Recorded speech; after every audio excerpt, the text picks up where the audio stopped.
Assalamualaikum warahmatullahi wabarakatuh. Hamdan wa syukran lillah. Amma ba'd. Anak-anakku yang saya cintai,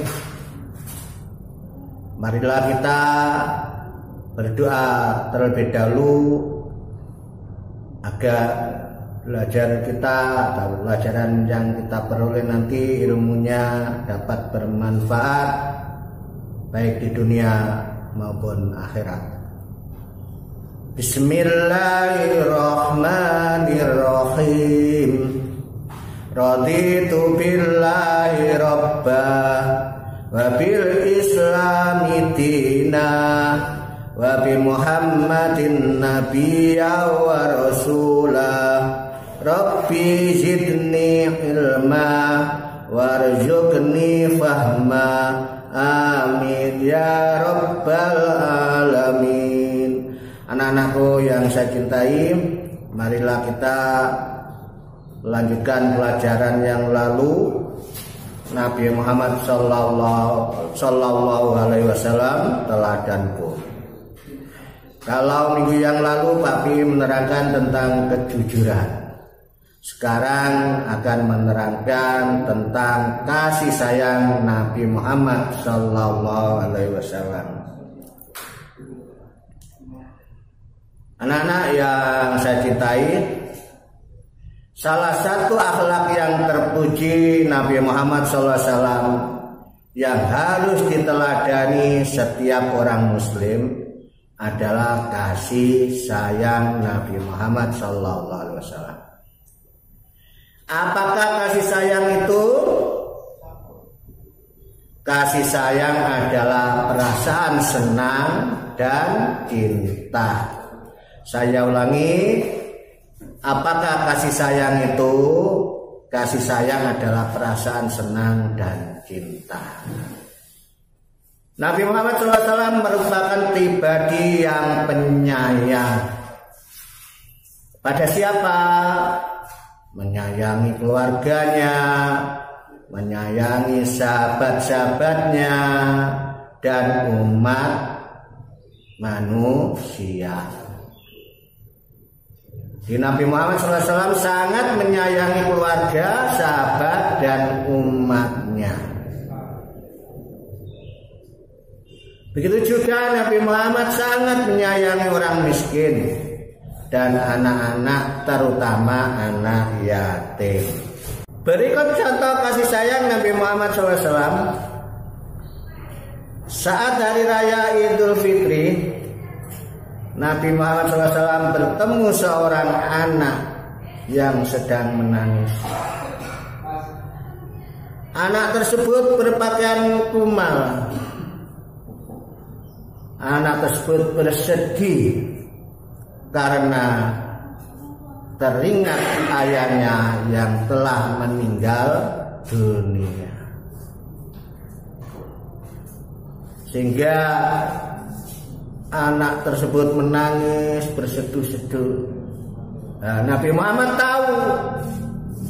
Kemudian Nabi Muhammad menawarkan diri menjadi ayahnya.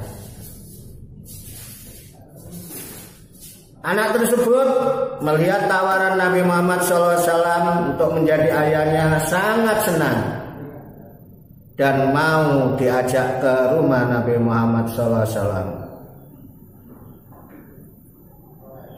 Kemudian anak tersebut diberi makan dan diberi pakaian yang baru. Anak tersebut merasa senang.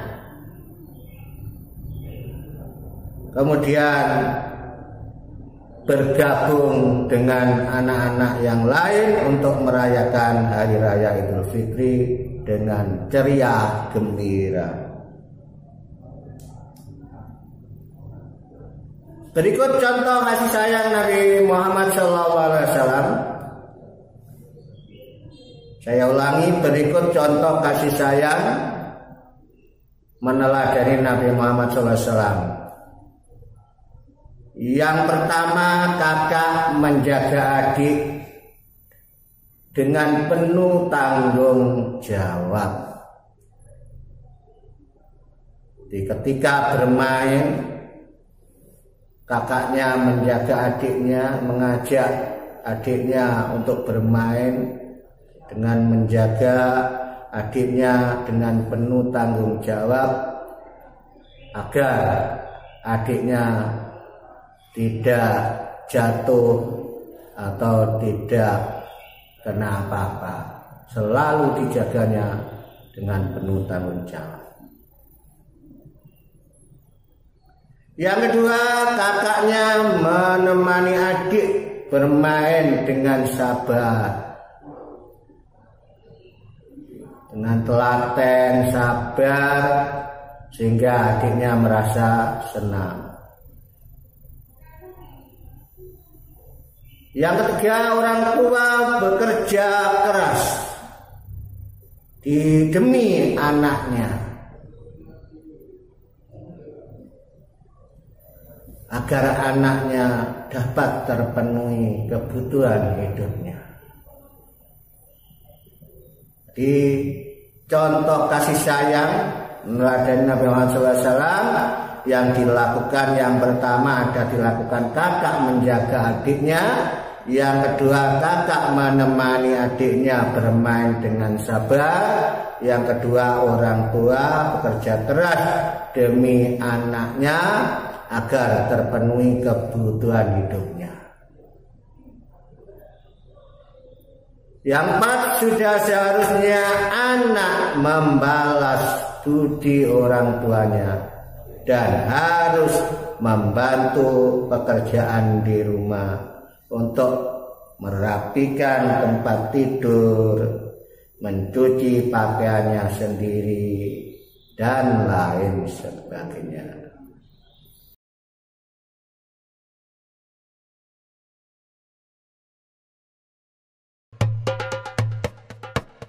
Seperti yang telah kita ketahui, Nabi Muhammad menaruh perhatian yang sangat besar terhadap anak-anak yatim. Pada suatu hari raya, Nabi Muhammad pergi keluar rumah untuk melaksanakan sholat Idul Fitri, sementara anak-anak sedang bermain dengan gembira di jalanan. Namun di kejauhan, tampak seorang anak kecil duduk berseberangan dengan mereka yang sedang bermain. Dengan pakaian sederhana dan tampak murung, ia menangis terseduh. Melihat hal itu, Nabi Muhammad segera menghampiri anak tersebut, lalu beliau berkata, "Nak, mengapa kau menangis dan tidak bermain bersama mereka?" Anak kecil itu tidak mengenali bahwa orang dewasa yang sedang berada di hadapannya adalah Nabi Muhammad yang merupakan utusan Allah. Ia pun menjawab, "Paman, ayahku telah meninggal." Ia mengikuti Nabi Muhammad dalam menghadapi musuh di sebuah pertempuran, tetapi ia gugur dalam medan perang tersebut. Nabi Muhammad mendengarkan dengan seksama rangkaian peristiwa dan nasib malang yang menimpa anak tersebut. Anak itu pun melanjutkan ceritanya. "Ibuku menikah lagi. Ia mengambil warisanku yang merupakan peninggalan ayah, sedangkan suaminya mengusirku. Kini aku tak memiliki apapun, dan hari ini aku melihat teman sebayaku merayakan hari raya bersama ayah mereka.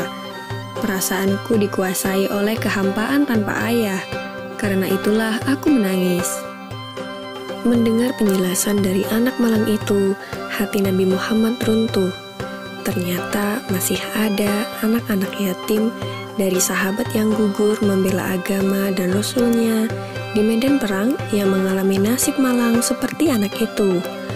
Namun Nabi Muhammad segera menguasai diri. Nabi yang duduk berhadapan dengan anak ini segera menggenggam tangannya. "Apakah kau sudi bila aku menjadi ayahmu, Aisyah menjadi ibumu, Ali menjadi pamanmu, Hasan dan Husain sebagai saudaramu, dan Fatimah sebagai saudarimu?" Tanya Nabi Muhammad. Mendengar tawaran itu, anak itu seketika mengerti bahwa yang dihadapannya adalah Nabi Muhammad SAW. "Kenapa tak sudi wahai utusan Allah?" jawab anak ini dengan senyum terbuka. Nabi Muhammad kemudian membawa anak angkatnya pulang ke rumah. Di sana anak ini diberikan pakaian terbaik. Ia dipersilahkan makan hingga kenyang. Penampilannya diperhatikan, lalu diberikan wangi-wangian. Setelah selesai, ia pun keluar dari rumah Nabi Muhammad dengan senyum dan wajah bahagia. Melihat penampilannya yang sudah berbeda, para sahabatnya yang semula sedang bermain bersama mulai bertanya, "Sebelum ini kau menangis, tapi kini kau tampak sangat gembira." "Benar sahabatku, tadinya aku lapar, tetapi lihatlah, sekarang tidak lagi, aku sudah kenyang. Dulunya aku memang tidak berpakaian bagus, tetapi kini lihatlah, sekarang aku mengenakan pakaian bagus. Dulu memang aku ini yatim, tetapi sekarang aku memiliki keluarga yang sangat perhatian.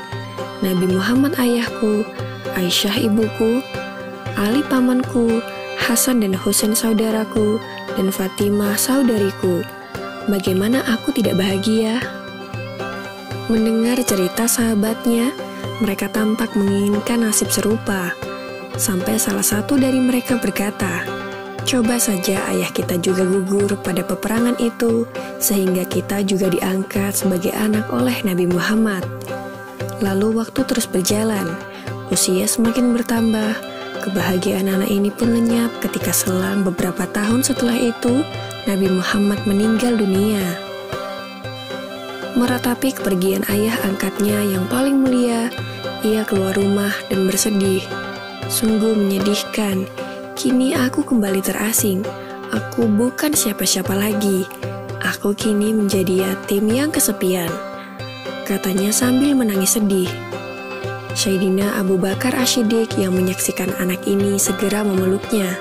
Sayyidina Abu Bakar kemudian mengambil alih pengasuhannya.